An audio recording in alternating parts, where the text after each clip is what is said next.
the discussion after Robbin's done, we'll open up for questions. If there are too many on the chat, then you can respond and send emails afterwards. We'll get those answered for you. So welcome, Robbin, and if you don't mind introducing yourself, that would be great. I'm back. I can actually do the intro. Okay. Sorry. The mute function is a problem. So sorry about that, everybody. Thank you all for joining us. And it gives me great pleasure to welcome one of our foremost entomologists in Canada, Dr. Robbin Lindsay, and his colleague, Dr. Shaun. So Robbin is with the Public Health Agency of Canada, and Shaun is with agriculture, and they're going to discuss the issues with the Asian longhorn tick and its ever-increasing incursions. So it's over to you guys. All right. Thank you very much, Jasmine. It's my pleasure to be here to talk about this. And it's a shame we can't be together in person. I mean, I was looking at my calendar, and I guess we would have been meeting in a couple of weeks. And this COVID-19 has really changed the landscape in an immeasurable way. But quite frankly, we've been so busy with... Sorry, I went on to mute for some reason. It's very refreshing to look through the literature of something unrelated to COVID and look at the Asian longhorn tick in North America. So what I'm going to do is just provide you a bit of an update on what's happened in the last year and a half or so. And again, as you'll see, it's a bit of a mixed, some good news and some bad news associated with this incursion. Now, this story begins, and I've gone to the next slide, hopefully you can see that. It begins with the detection of Asian longhorn ticks, Hemophysalis longicornis, on this 12-year-old Icelandic sheep in Hunterdon County, New Jersey, back in August of 2017. This animal was heavily infested with all the different life stages, larvae, nymphs, and adults, and there were also ticks in the paddock at this location. What was interesting is this animal had no history of travel outside of this region of New Jersey. And again, subsequent follow-up sampling, although they did treat the animal, were able to reduce the numbers and eliminate the numbers of the sheep, there were evidence of overwintering of this tick at the location in New Jersey. Now, if you look at this next slide, Hunterdon County, New Jersey is certainly not, it's rural New Jersey. It's not along any sort of major trade route. So the incursion of this tick into that location of discovery on an animal with no history of travel was quite concerning. And again, if you look at the distribution on a global basis of Hemophysalis longicornis, this is definitely a tick, as the common name would suggest, of Asian origin. It's from northeastern China, Japan, Korea, and Russia. But its invasive nature has been demonstrated on multiple occasions where it's incurred into places like Australia, New Zealand, and other portions of the South Pacific Islands. And undoubtedly, those are inadvertent incursions of the tick on livestock. So moving livestock from one location to the other, introducing the ticks in that way. And indeed, in the U.S., Asian longhorn ticks have been intercepted at points of entry into the U.S. on several occasions, but to our knowledge, they've never been established before. Next slide, the biological properties that affect or give it the capacity to disperse and establish are quite obvious. They have a wide host range. They really are a mammal feeder, don't really feed on birds that much. Mammals, they feed on wildlife, livestock, companion animals, and even occasionally people. Have this parthenogenic race or asexual reproduction, so it's easier for populations to establish when you don't need males involved, and they have a tendency to have very large local abundance once established. They can survive a wide range of environmental conditions, although -2 is not Manitoba-esque temperatures. It's not tropical. It's not a tropical tick. It has potential to establish on a wide geographic scale. If you look at the distribution, so obviously they find this tick in 2017, and then a flurry of surveillance activity occurs, and at the sort of end of 2018, this is the distribution of this tick in the U.S.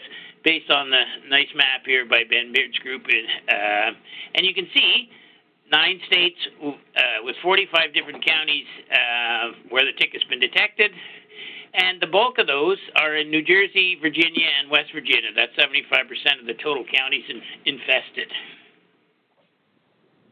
When the people started to go in the field in 2018, people like Tom Mather, whose slides these are from the tick encounter, were quite shocked to find all the different life stages in very high numbers in certain locations when they sampled and over a wide geographic area in places like Staten Island. Of course, this pattern suggested an earlier introductions. It couldn't really get to this population level of establishment if they were just there from 2017 to 2018. The widespread distribution of this tick across multiple states and counties also dashed the hopes for eradication and control. So if you look at how could Haemaphysalis species, if there's a suggestion that they went undetected, how could this be? There's only 2 species endemic to Canada, and Cordalis doesn't appear to be in the U.S., so really it's Haemaphysalis leporus porosus. You can see the distribution in Canada is widespread. It's a rabbit and hare tick. It's called the rabbit tick, but it also feeds on ground-dwelling birds and occasionally on other mammals and people. Cordalis is really the grouse tick. It feeds on cattle, horses, and occasionally people as well. It looks, of course, superficially similar to the Asian longhorn tick, and they all have that flanged look of the second palpal segment, sort of gives them a hat-like appearance. So it'd be easy, I think, to relative size and the appearance. They certainly look like any one of these. And again, the devil's in the detail of how could these ticks be missed when you actually look at them in detail. And in the U.S., it really was this rabbit tick. How could you miss this? For that, well, it's quite obvious that there's subtle differences in the length of these palpal articles. The palpal articles don't extend out very far. On the longhorn tick, the horns here, or the ventral spurs, are absent on the basis capitulum here, and this ventral spur on the third palpal article is much longer. Well, in order to see those features, you have to look at these ticks in detail. And clearly, rabbit ticks, nobody cares about rabbit ticks, unfortunately. They're not a species of interest for a scientific study or typically a pathogen transmitter, so they are bycatch. People who are out there trying to do Lyme disease research or look at other tick species, these are just ticks that are in the way. I have many times, and you can identify them when you see these rabbit ticks quite readily by this little flanged head here, and many people like myself would throw them away. And this is what was happening. When people went back and re-examined their Haemaphysalis specimens in collections, and at least they had some, I've been throwing mine away for years, they discovered that that these ticks were present in collections from New Jersey and West Virginia as far back as 2010. So they've been hiding in plain sight, and because this tick was that rabbit tick was not important, no one looked at it in detail. So a bit of a lesson learned for people who like to hoard specimens. You shouldn't be just throwing things away. So I consider this a bit of a good news story, but looking at the distribution of Asian longhorn tick by the end of 2019, and this is a map from a SITREP produced by the USDA, and there's quite a lot of people working and communicating on this particular issue in the northeastern United States and elsewhere. And again, although there were now there's double the number of counties, and a couple of additional states, Tennessee, Delaware, and Kentucky, have joined the fray, the distribution of the tick seems to still be in that sort of very reasonably tight cluster of states here in the Northeast. Obviously, there are biases here in the extent to which surveillance is done, but it is reassuring to know, at least somewhat, that there's not a lot of activity in these other jurisdictions, although, again, wouldn't you expect some activity in South Carolina when there's activity in North Carolina right across the border? So there probably is some biases here, but I think that's a reasonable story to tell, that the rate of change hasn't been that dramatic. And again, why do we care? I certainly care from a vector potential. We should care from a pest perspective as well, from a livestock end, that numbers of these ticks can cause anemia, weakness, lack of production, if you get enough of these animals, actually exsanguination is possible. So just as a pest, they're bad. But in terms of disease transmission, there's evidence from the literature that with transmission experiments and field infections that these ticks play a role in the transmission of a number of pathogens. And these blue arrows indicate that there are similar pathogens in North America or in Canada specifically that this tick may be able to pick up. So Filaria species are present in North America. Babesia species, we find a number here in Canada. We find other bunya viruses like the severe thrombocytopenia syndrome. So again, that's a concern. We also have rickettsial agents that, again, the level of evidence here is a little less stringent. It's just field-collected specimens only. But again, most troubling for us, this tick has been able to pick up Anaplasma phagocytophilum, Borrelia burgdorferi, and Powassan. And these are naturally occurring pathogens here in Canada and throughout the United States. So there's significant disease concern here that we should be interested.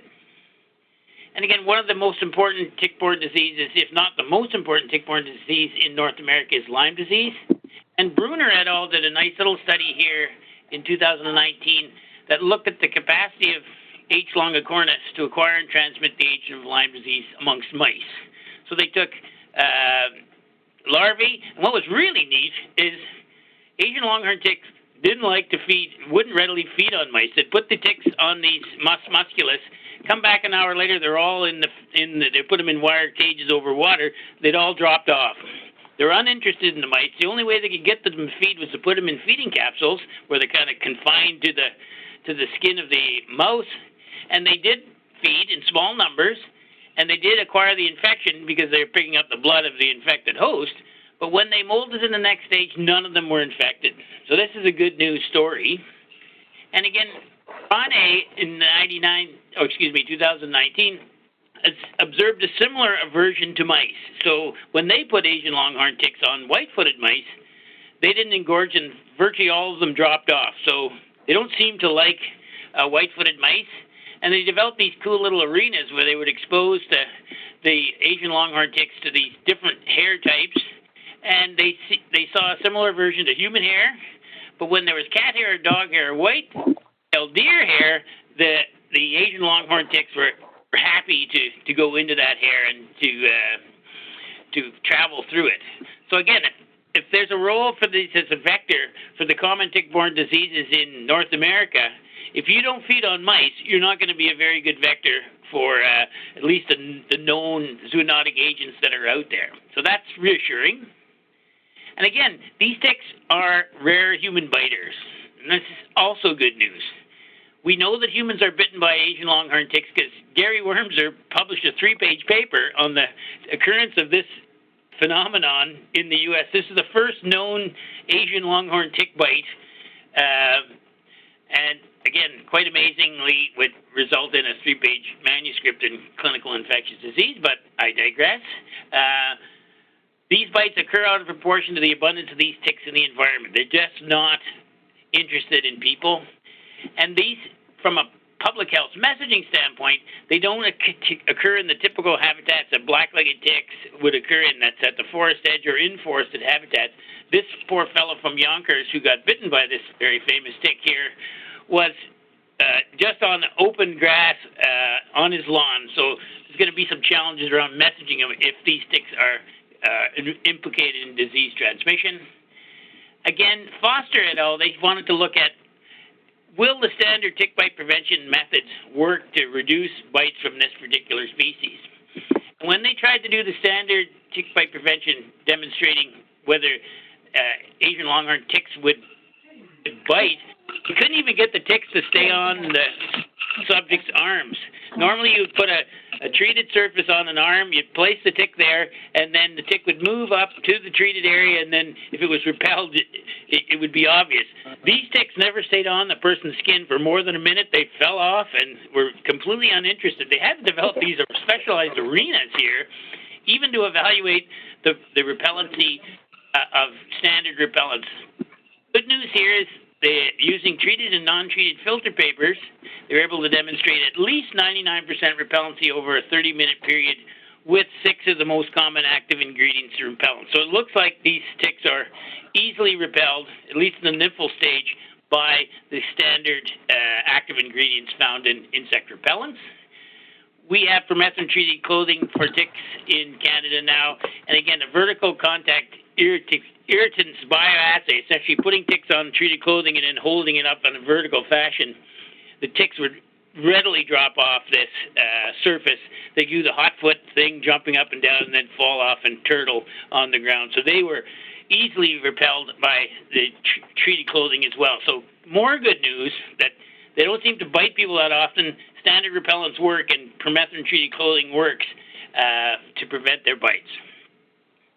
Now, it's not all good news here. We see an excellent, a very elegant study by Michael Levine's group at CDC, where they looked at the capacity of Asian longhorn ticks to acquire and transmit rickettsia using guinea pigs as their model.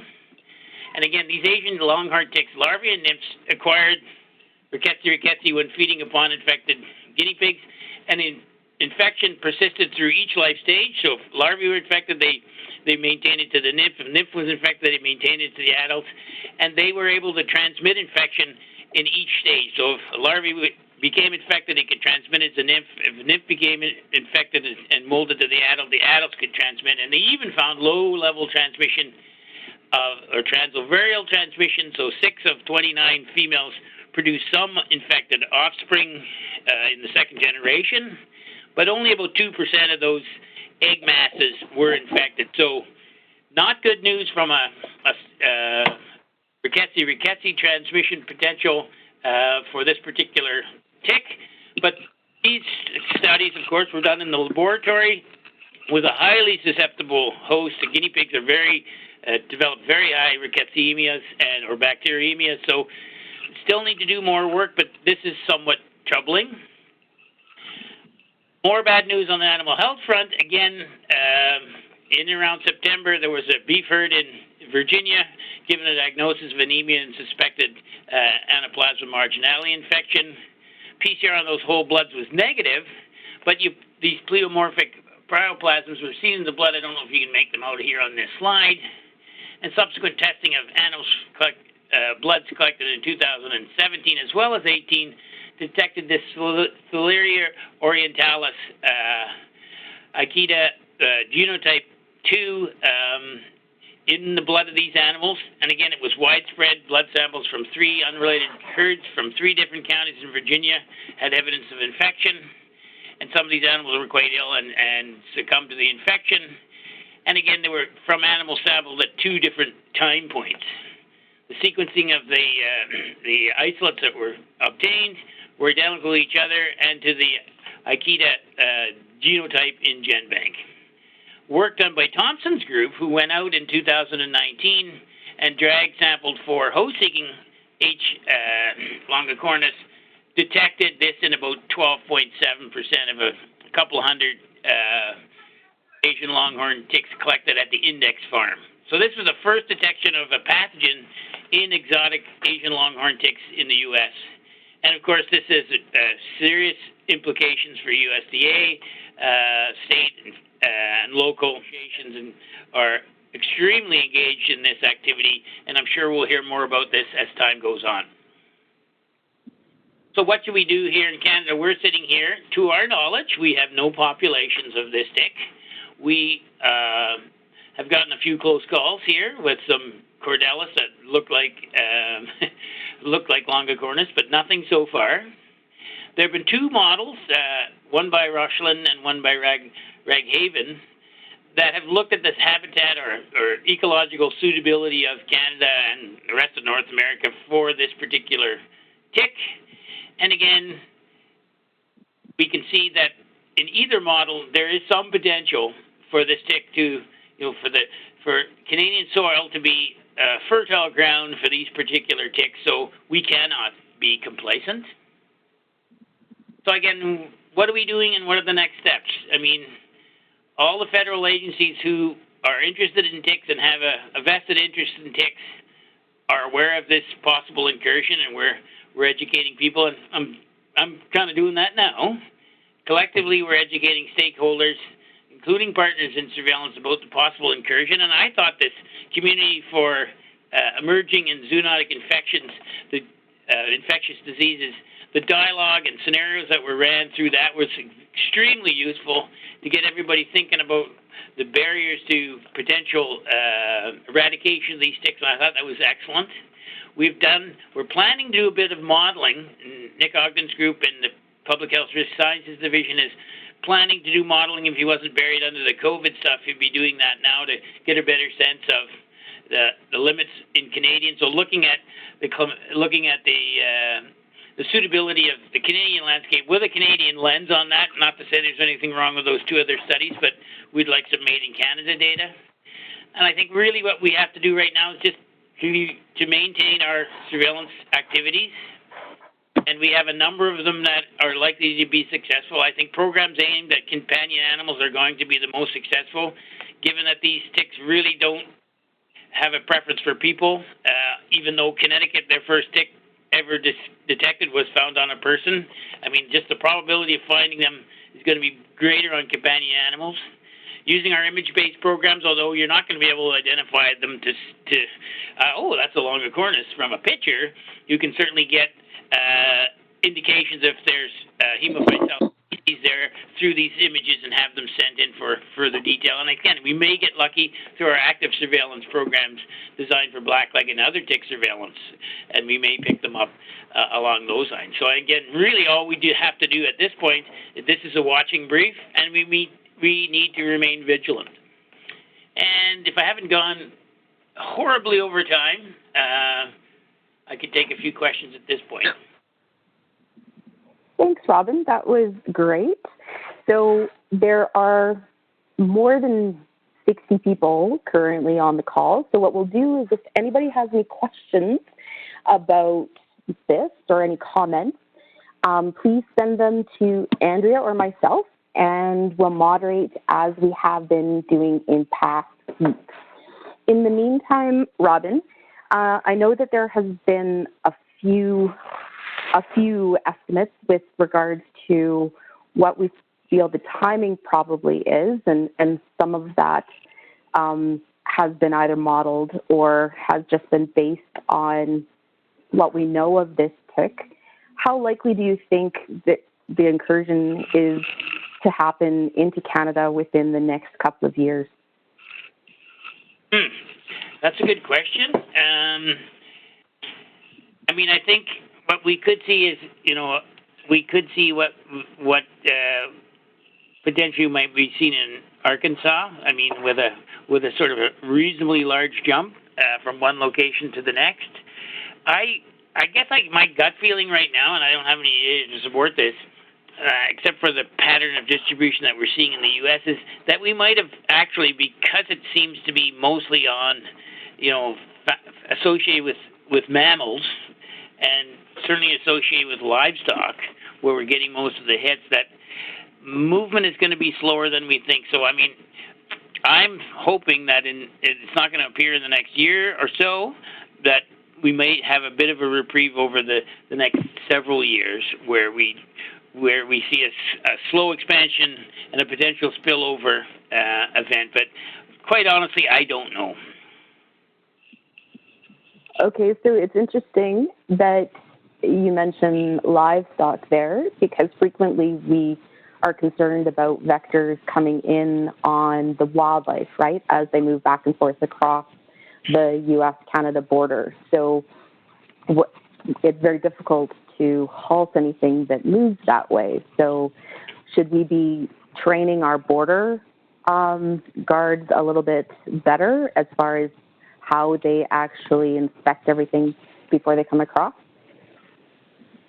Well, I mean, I don't think that would hurt at any level. I mean, Asian longhorn ticks are not the only potentially invasive tick species that's sort of on our radar. If we look at Lone Star tick, it certainly made significant inroads. And again, it would be one that I would almost expect to occur in Canada before the Asian longhorn tick, because it is established at a much closer proximity to the Canadian border. So the scenarios that you described, where wildlife might actually, white-tailed deer and the like, might actually carry it from one side of the border to the next, seems more likely. But yeah, I mean, anything you can do to, and unfortunately, I don't know to the extent to which these animals are inspected. I assume that there's a certificate that's provided and they were inspected by a veterinarian before they were shipped. But I don't know what level of training that border security get, if any, and how enthusiastic they would be about doing a tick check on a steer, for example. Right. Well, and just from a personal perspective, we know that they do check for lesions and stuff like that, but I don't think they actually check for vectors at this point. So another question is there any prevalence or incidence studies in the U.S. regarding cerulosis that may be transmitted by the Asian longhorn tick? I'm sorry, could you read that back to me again? So I didn't catch the last bit there. Yeah, that's okay. Are there any prevalence or incidence studies in the U.S. currently regarding cerulosis that may be transmitted? Okay. Well, I know that I haven't dove into the literature to a great extent, but there are a number of these species of Theileria that do circulate. Many of them are non-pathogenic. I know that there's research going on. These studies associated specifically with Theileria orientalis are I think the first of their kind. So that level of prevalence that they're seeing in it doesn't seem to be as widespread as you might think based on the data that I provided here. But again, I think in the next short little while, you're going to see more data coming out that describe the epidemiology or the epizootiology of that infection within beef cattle populations and the like. So don't think there's an extensive amount of work being done on it, but there's going to be more in the future, that's for sure. Okay. Shaun, did you have anything that you wanted to add to that question? No, I think as soon as people are starting to look a lot more with this, it's going to be just what Robbin said. We're going to start detecting more, but and get a better picture of where the prevalence of this pathogen, and by just finding that study that found the Theileria orientalis Ikea genotype in questing ticks was kind of unsettling. So those are the type of things to watch for. Yeah, and again, I don't think it's certainly not a field that I have personal experience with, but I don't think there's a lot of people working in that area. But it's actually fodder for further study for someone who wants to go into that, given that it is a bit understudied. Okay, and then are there companies such as Muriel or Zoonotic which are making NexGard and Paraca tick preventatives for dogs, working to determine any of the efficacies of prevention in preparation for the emergence? Yeah, there's a couple of recent publications that I saw when I was scanning through the literature there of a number of, the one that caught my eye was Brevecto was evaluated as a preventative for Asian longhorn ticks, and it gave, again, excellent long-term protection from those bites in beagle dogs, so up to 114 days of close to 100% efficacy. So I know that the veterinarian, some of those veterinarian companies are at least evaluating the existing products, and like the study with repellents, some of the off-the-shelf stuff available for other species seems to be working against Asian longhorn ticks. I would suspect, though, that there's an open market, so there'll be even more evaluations coming in short order. I love Brevecto. Just add one more thing. There was another study that looked at frontline, so the combination of fipronil and permethrin, which was quite effective fairly quickly for killing the ticks. I think they went up to about a 4-week, checked the efficacy for about 4 weeks, and it worked quite well for that time period. All right. So that was a experimental infestations, Shaun, and then with yes. animals were yes. treated. On dogs. Yes, yeah, on dogs. Thanks for bringing that one up. I just noticed the Brevecto one, but there are a number of other. I mean, again, I think there's it's almost now to get a bit of a competitive edge. Companies are doing these studies to demonstrate how well their products work, so that they can market them, and that's a good thing. So there are differences in how the tick preventatives work. So some of them work by killing the tick once they attach, and others work by creating almost like a hot foot syndrome. So while the tick is walking on the animal, it's almost like it burns their feet, so they just drop off before they attach. Given the fact that one of the studies you showed, it was difficult to get them to attach, what kind of preventative do you think we should be encouraging the companies to be looking at? Mm-hmm. I guess I guess it's always a bit of a challenge around whether you kill them. I mean, ideally you'd like to kill them before they attach, because if they transmit pathogens that have a very short time of attachment before transmission occurs, well, then that's going to prevent those. But if the ticks have to feed in order to be killed, then that's additional, I suppose, risk for the animal. And again, it allows them to still take a blood meal, and in some cases potentially transmit. So I guess ones that would be preferred would be the ones on contact, but I wouldn't have a preference one way or the other. Shaun, do you have anything to add to that? Well, I guess it depends, too, if we start to see some of these pathogens coming up, too. But if it's mostly as a pest, may not be a big deal either way. But the nice thing is that it seems like a lot of the caricides and